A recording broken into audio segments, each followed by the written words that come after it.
Sunday, May 21st, 2023. The Ascension of the Lord. Matthew places the encounter with the risen Lord not in Jerusalem, but in Galilee. The evangelist wants to say that the mission of the apostles begins where their master began. Galilee was a despised region. It was inhabited by diverse populations, derived from a mixture of races. It is exactly to these semi-pagans, Matthew wants to say, that the gospel is now destined. Jerusalem, the city that rejected the Messiah of God, lost her privilege to be the spiritual center of Israel. Matthew places Jesus on a mountain every time he teaches or performs some particularly important act, because it reminds us of God's presence on Mount Sinai, where he gave his commandments and mandates. Now, on the mountain, the disciples who have experienced the risen Lord and have assimilated his message are empowered to complete the Lord's mission. The remark that, although some apostles doubted, is confusing.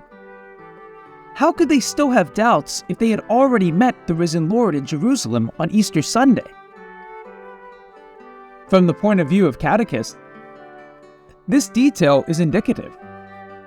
For Matthew, the Christian community is not made up of perfect people, but of people in whom good and evil, light and darkness continue to be present. We encounter this situation among the first disciples. They have faith, but they still have doubts and uncertainties. It is possible to believe in Christ and have doubts. Faith cannot exist together with evidence.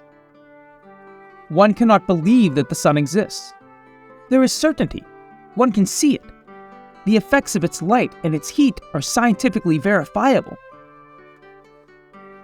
But in the field of faith, this evidence is impossible. Like the apostles, we too have a deep conviction of the truth of the resurrection of Christ, but it cannot be proven. The second part of the passage narrates the sending of the apostles to evangelize the whole world. During his public life, Jesus had sent them to announce the kingdom of heaven with these instructions: do not visit pagan territory, and do not enter a Samaritan town. Go instead to the lost sheep of the people of Israel.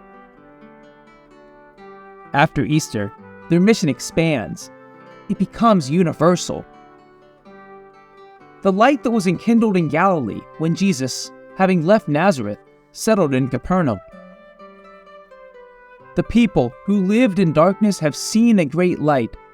On those who live in the land of the shadow of death, a light has shone. Now, its light must shine in the whole world. As the prophets have announced, Israel becomes a light of the nations. The time is decisive, and Jesus refers to his authority. He was sent by the Father to bring the message of salvation. Now, he entrusts this task to the community of his disciples, giving them his own powers. The church is called to make Christ present in the world. Through baptism, she generates new children that are inserted in the communion of the Trinity, the Father, the Son, and the Spirit. It is a sublime but difficult mission. It inspires awe and trepidation in those who are called to carry it out.